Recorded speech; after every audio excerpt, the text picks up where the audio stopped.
Okay, we are going to do a quick discussion on interpersonal communication. All right, interpersonal communication, inter, I-N-T-E-R, is between, right? So interpersonal is between two people, right?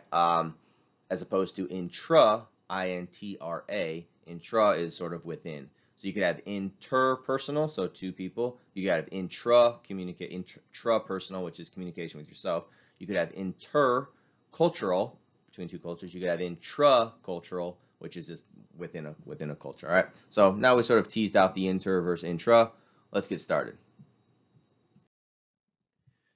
So again, it's a dyadic relationship. Just means two, right? Communication between two people. There's always a contextual element. So communication you have with me, right, teacher student, is going to be different than communication you have with your boyfriend girlfriend, communication you have with a boss or an employee.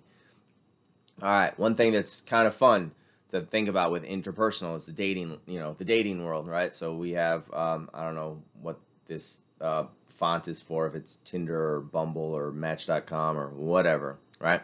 But we have this sort of like swipe right, swipe left phenomenon, all right?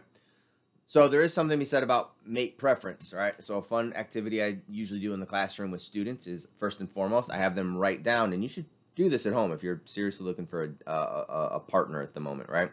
What qualities do you look for when you're dating someone? All right, so write them down. Okay, you don't have to share them with anyone. But what qualities, right, do you look for someone that you're dating? Is it, uh, political qualities? What sort of values with regard to the religious values? What sort of goals or line of work? Are there situations? Are there long-term considerations for how many children? How are you going to raise the children? Is the household going to be broken up between work and stay at home, and who's taking care of the kids, and where do you want to live? How adventurous are you? Do you want to live in a city? Do you want to live in a rural area? Do you want to travel all the time? Right? Write down the qualities that you want in a mate. Then you can also write down aesthetic qualities, right? You can write down, the what are sometimes called superficial, but I mean, I think they're, important with regard to a person's looks, how they behave, the way they dress, the sexuality. Like these are all important things that, are gonna determine your day-to-day relationship with this person. Okay. Now, the fun thing to do, now you got to flip it on yourself. Okay. So a lot of times when it comes to dating relationships, we spend a lot of time thinking like, this is my ideal mate. This is my ideal spouse, my ideal girlfriend or boyfriend or whoever, right? We make this long list of qualities, but then we sit at home all day eating Cheetos and playing video games. All right. So what you need to do is you need to write down yourself and say, okay, in order to find the person that I'm looking for, in order to go out and like catch this individual, what sort of person is that person probably looking for? And am I that person? Right?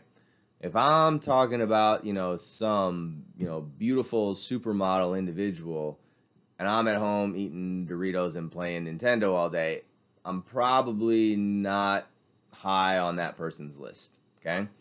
So, if you do have these sort of qualities you lay out for who your mate is, right, or who your potential mate is, right, and if you're matching on Tinder or wherever people are hanging out to date these days, then you got to think about, okay, what sort of qualities does that person probably have on his or her list, and am I doing the best I can to uphold those qualities, right?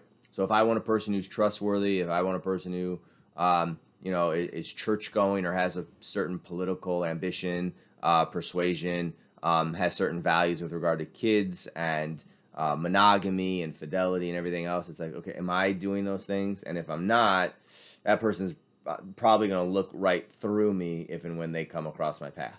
All right. So we do a lot of thinking about what we want in a partner. We do very little with regard to making sure that we are that person that our partner would find attractive. All right, if asked out on a date. There's this idea of assortative mating, and what this means is that you're actually going to end up with someone who's similar to you, similar backgrounds. There's this sort of opposites attract thing. The way that it's talked about is relatively exaggerated. You know, opposites don't attract in the exaggerated sense that we think. most people end up with people with similar backgrounds, right? So you think about like where do people meet? They meet at church. It's like, okay, there's obviously something core and similar there. They meet at work. It's like, okay, they have a similar job with probably a similar education status, which brings us to they also, they meet in educational settings. Um, so yeah, it's like you're gonna find someone like probably with a similar major if you're finding someone and dating someone from you meet at college, right? Which means that they're also gonna have like they're gonna have a college degree, right? So we do end up with individuals sort of within our social circles, but our social circles are very homogenous with regard to our education, our religion, our politics. Obviously, if you're living in the city, you're gonna find someone else living in the city. If you're living out in the country, you're probably gonna find someone who likes the country lifestyle. All right. So we do end up with people who are like us. Yeah. So this is something to think about. Just something, yeah, to be aware of. There is this idea, what's known as reciprocal liking, which we'll talk about a little. I have a little caveat here in a second. But long story short, what it means is that you tend to like people who like you, obviously, right? And you tend to behave towards people the way that they behave towards you, obviously, right? So if you want me to listen to you, you need to listen to me, kind of thing. So the little caveat I have for this is when I encounter people who talk about how tolerant they are, and then I ask them if they're tolerant of people who have different, let's say, political beliefs than they do, and they say no, like those individuals shouldn't be allowed in the conversation. And what I say is like, well, then you're just engaging in reciprocal liking. It's like you like people who like you. That's not tolerance, like, right? It's no big feat that you have lifted to say I treat people nicely who treat me nicely, right? Everybody does that, right? I'm tolerant of people who are tolerant of me. Well, it's like everybody is. I like people who like me. Of course you do, right? So do I, right? So if you want to say that you have certain characteristics that transcend differences, let's say, that you are increasingly compassionate and kind and open-hearted and tolerant and everything else, like the true test of all of those types of characteristics is this, like, do you act that way towards people who don't treat you very well? And if the answer is yes, and it's like, wow, you do, like you should, you deserve an applause. Like you have deep characteristics and values that most people can't sort of dig up within themselves. All right. But to go around and say that, to essentially say like, I like people who like me. Well, yeah, so you're a person, you're a human being. Congratulations. All right. But yeah, if you want to claim to be tolerant and inclusive and respectful and compassionate and the litany of other nice characteristics and qualities, the true test of all those qualities and values is, do you uphold those things towards people who don't treat you that way? All right. Otherwise it's like, well, then we're all tolerant, right? It's like, of course I tolerate people who are exactly the same as me, who have my same values, who treat me nicely, who vote for the same people I vote for, who have the same religious beliefs I have. It's like, of course, like, good job. Like, you're no different than everyone else, right? So the true test of your honest to goodness, like kindness and compassion and tolerance and inclusion, is whether or not you can maintain that attitude and level of compassion for individuals who don't treat you very well. All right. Otherwise, you're just doing this thing called reciprocal liking, which is not a big deal. All right. We have these stages of relationships. Okay. The initiating stage. So think of it, you're at a college party. It's like, what's your name, your hometown, and your major? That's every college party. All right. Initiating, just getting to know people. The experimenting phase is when you start to slowly disclose information about yourself because you're testing the limits.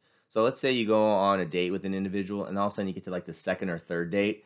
Now you start to bring in religion or politics or family, right? And what you do is you're slowly testing the waters to say, okay, if I disclose my politics, does that person disclose back? And if the person doesn't disclose back, it's like, okay, we've reached this sort of barrier on the third date, and maybe we can't talk about that until the fifth or the sixth date. All right. So there is this sort of like very slow back and forth that goes on with regard to disclosure, where someone's got to push the limits just a little bit and then see if it's reciprocated, right? I'm going to talk about family. Ooh, that person. Oh, they also talked about family. Okay, great. I know that I can go there now. I'm going to talk about religion. Ooh, that person's not talking about religion, so I know I need to back off that subject. All right, that's the experimenting phase. How much can we sort of push and test these limits until it becomes this very open, I have a small group of people who I can say and share anything with, because I know that we have done enough experimentation where sort of like anything goes now at this point. All right, but until then, we're all a little bit sort of closed off with regard to the topics we'll breach, the language we use, right? You can think about profanity, right? You're probably not going to be very profane when you're meeting someone for the first time, but slowly, like someone's going to slip in a 4-letter word, and it's going to be reciprocated, or someone's going to give you this look of disgust, and you're like, ooh, I can't swear in the presence of this person, right? So we do these sorts of things all the time. All right, intensifying. You're getting closer. Integrating, right? You start to share spaces, time, and property. So if you're in a dating relationship, maybe your significant other leaves his or her book bag in the back of your car because every morning you're going to pick them up on the way to school. The bonding phase is when you are starting to seen as connected, and this can happen outside of a dating relationship too. It could be seen as a friendship. So I have my best friend. Anytime him and I go back to where we first met each other and started working together, every time we go back there, the people who still work there always ask where the other one is if we ever go by ourselves, right? We're just sort of seen as like, oh, these two guys are constantly sort of together with each other, sort of within the context of this workspace. You might have this with your with your mom. Let's say every time you go home, maybe your mom is always asking about that one specific friend, like how's John doing, or how's Susan doing, or how's whoever doing. So if you have like that sort of relationship with a person, and people are always asking about the other one when one of you is absent, you're seen as connected. And then there's the dissolve phase, right? And this is always a maybe with a dating relationship. It's like all of them, but one is going to dissolve. Most likely, and it can dissolve for a lot of different reasons, which we get into in some other classes. Same thing with friendships. Sometimes friendships dissolve for a lot of reasons. It could be a conflict. It could just be you moved away from each other. We have this whole mentality after high school. It's like we're going to be all best friends forever. High school is the greatest. Within 6 months, you might talk to one person you went to high school, maybe. The end.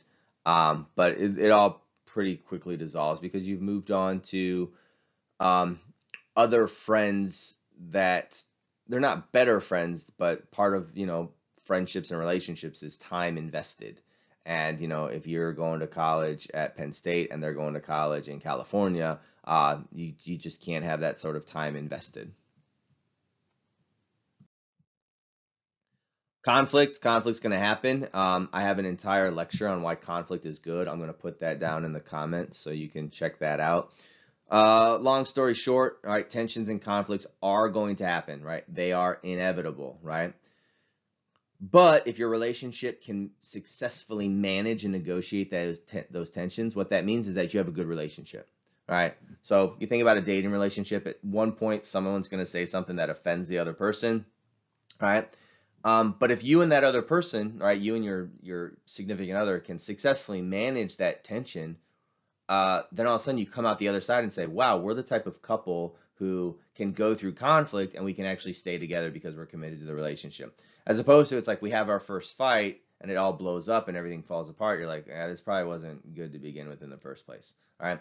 So knowing that conflict's going to happen, which it's going to happen, but also being able to test the relationship and say, ooh, can me and this person actually successfully manage this without blowing up at each other? That's a good thing. All right. So I'll put some more stuff down in the comments again about the idea of conflict. But conflict's good.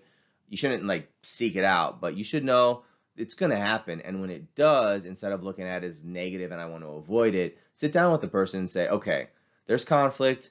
We both knew that this day was going to come. We both knew conflict was inevitable.